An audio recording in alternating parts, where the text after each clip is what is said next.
কয়জন লোক আছে যারা আরবি হরফ সই শুদ্ধ করে উচ্চারণ করা জানেন এবং কয়জন লোক আছে যখন আরবি হরফ মুরাক্কাব বা যুক্ত করে লেখা হয় তখন কয়জন চেনেন? তো আজকের ভিডিওতে সই শুদ্ধ করে কিভাবে হরফগুলো পড়তে হয় এবং যুক্ত করে লেখা হলে কিভাবে চিনতে হয় এই বিষয়টি আমি এই ভিডিওটি স্পষ্ট করে বলবো। আজকের হচ্ছে ৪ নাম্বার পর্ব এবং ৪ নম্বর পর্বটি খুবই গুরুত্বপূর্ণ। আমি কোরআন শরীফ সই শুদ্ধ করে পড়ার জন্য ৩০টি পর্ব সাজিয়েছি। ডে বাই ডে প্রতিদিন একটি করে ভিডিও আপলোড করব এবং প্রতিটি ভিডিওতে একটি করে নিয়ম থাকবে। একটি করে নিয়ম থাকবে, যে একটি নিয়ম বুঝিয়ে কিভাবে প্রয়োগ করতে হয়, কিভাবে সই শুদ্ধ করে তেলাওয়াত করতে হয় এই বিষয়টা আমি স্পষ্ট করে বলবো। এবং আমি এটি শিওর দিয়ে বলছি যে ৩০টি পর্ব যদি আপনি দেখেন, আপনি কমপ্লিট সহি শুদ্ধ করে কোরআন শিখতে পারবেন ইনশাআল্লাহ। তো আজকের হচ্ছে মুরাক্কাবের পরিচয়। মুরাক্কাবের পরিচয় হচ্ছে ডানের হরফকে বামের হরফের সঙ্গে মিলিয়ে লেখাকে মুরাক্কাব বলে। আরবি হরফগুলি, কথাটি বুঝবেন, গুরুত্বপূর্ণ। আরবি হরফগুলি মিলিত অবস্থায় তার ডান দিকের মাথা দেখিয়ে চিনতে হয়। হ্যাঁ, আরবি হরফগুলি মিলিত অবস্থায় তাহার ডান দিকের মাথা দেখিয়ে চিনতে হয়। দেখুন এখানে সামনের বা, মাঝের বা, শেষের বা। এখানে বাটি পূর্ণ নয়, অর্ধেক এসেছে, মাথা এসেছে, এখানে মাথা লেখা হয়েছে এবং শব্দের শেষে পূর্ণ বা লেখা হয়েছে। তো আরবি হরফগুলো মিলিত অবস্থাতে হরফের মাথা দেখেই চিনতে হবে। যেমন এখানে বার মাথা দেখে চিনতে হবে, বার কালা দেখে চিনতে হবে, বা মাঝের বা এবং শেষের বা পূর্ণ লেখা হয়েছে, শেষের বাটি। তো বা বা বা। এরপর দেখুন ৩ ধরনের হা রয়েছে। কখনো এইটি ব্যবহার হয়, কখনো মাঝে ব্যবহার হয়, কখনো শেষে ব্যবহার হয়। এই শব্দের শুরুতে যে এসেছে এটি শব্দের শুরুতেই লেখা হয় এবং শব্দের মাঝখানে যেই হার ডিজাইনটি এসেছে এটি শব্দের মাঝখানেই ব্যবহার হয়, লেখা হয় এবং শব্দের শেষে এরকম হাটি লেখা হয়। একটু মনোযোগ দিয়ে খেয়াল করলে আপনি খুব সহজ করে রিডিং পড়তে পারবেন, আপনারা ঠেকবেন না। এরপর দেখুন সদ সদ সদ, সঠিকভাবে উচ্চারণ করবেন, তারপরে হরফগুলো মিলিত অবস্থায় মাথা দেখেই চিনবেন। যেমন সদ সদ সদ, কাফ ক্যাফ কাফ। দেখুন শব্দের প্রথম এবং মাঝের যে কাফটি রয়েছে এবং শেষের যে কাফটি রয়েছে এর সাথে কোনো মিল নেই। এজন্য আমাদের বারবার দেখতে হবে, বারবার দেখার ফলে আমরা চিনতে পারবো সামনের কাফ, মাঝের কাফ এবং শেষের কাফ। জিম জিম জিম, এখানে শব্দের শেষের হরফটি পূর্ণ জিম লেখা হয়েছে এবং শব্দের শুরুতে এবং মাঝখানেটি হরফের মাথা লেখা হয়েছে, জিম জিম জিম।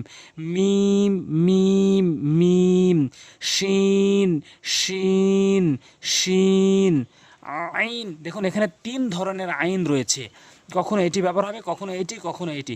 শব্দের শুরুতে সব সময় এই আইনটি আসবে এবং শব্দের মাঝখানে এরকম আইনটি আসবে এবং শব্দের শেষে এরকমটি লেখা হয়। তো আইন আইন আইন চাপ দিয়ে বলবেন হলকের মাঝখান থেকে।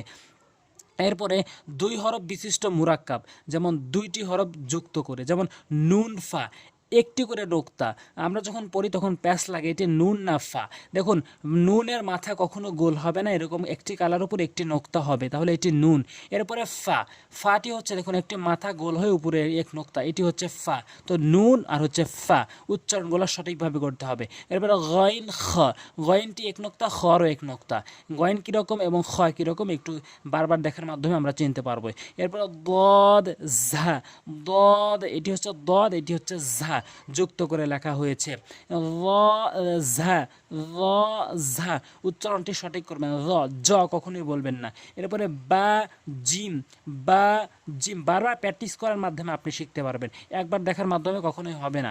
এরপরে ইয়া ইয়া, ইয়া দেখুন এর নিচে ২টি নোক্তা। এরপর তা কফ, দেখুন ২টি করে নোক্তা, কখন আমাদের প্যাচ লাগে যখন আমরা পড়ি। তার মাথা গোল না, শুধু একটি কালার উপরে ২টি নোক্তা, এবং কফের মাথা দেখুন এখানে গোল রয়েছে, ২টি নোক্তা রয়েছে, তা আর হচ্ছে কফ। সা হচ্ছে শিন, সা শিন ৩টি করে নোক্তা, কিন্তু শিনটি হচ্ছে ৩টি কালার উপরে ৩টি নোক্তা এবং সাটি হচ্ছে একটি কালার উপরে ৩টি নোক্তা। সা আর শিন, সা শিন।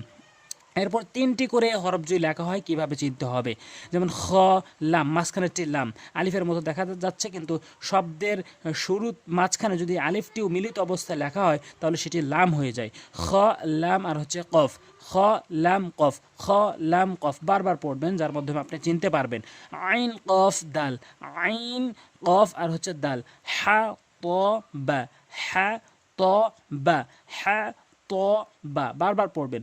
লাম হা কফ, লাম হা কফ, ইয়া আইন ত ইয়া কাফ। এখানে 5টি করে লেখা হয়েছে এবং লেখলে কিভাবে চিনে পড়তে হবে এই বিষয়টি এখানে বুঝিয়ে দিয়েছে।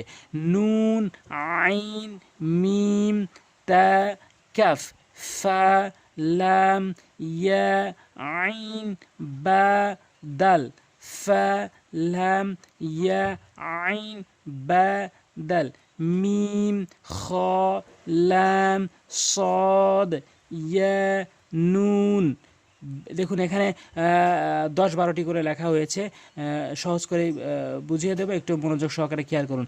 বা নুন, বা নুন, ইয়া তা সা ফা কফ সিন শিন সদ ضاد ত য জিম জিম হা খ। জিম হা খ একই রকম, নিচে নোক্তা হলে জিম এবং নোক্তা না থাকলে হা এবং উপরে নোক্তা হলে খ। তারপর হচ্ছে আইন, তারপর হচ্ছে গইন, লাম, কাফ, হা আর হচ্ছে মিম। তো এইভাবে যদি আমরা বারবার প্র্যাকটিস করি দেখি তাহলে আমরা খুব সহজ করে চিনতে পারবো যুক্ত অক্ষরগুলো। তো এই পর্যন্ত, পরবর্তী ভিডিও পাওয়ার জন্য অবশ্যই সাবস্ক্রাইব করে রাখবেন। আসসালামু আলাইকুম ওয়া রাহমাতুল্লাহ।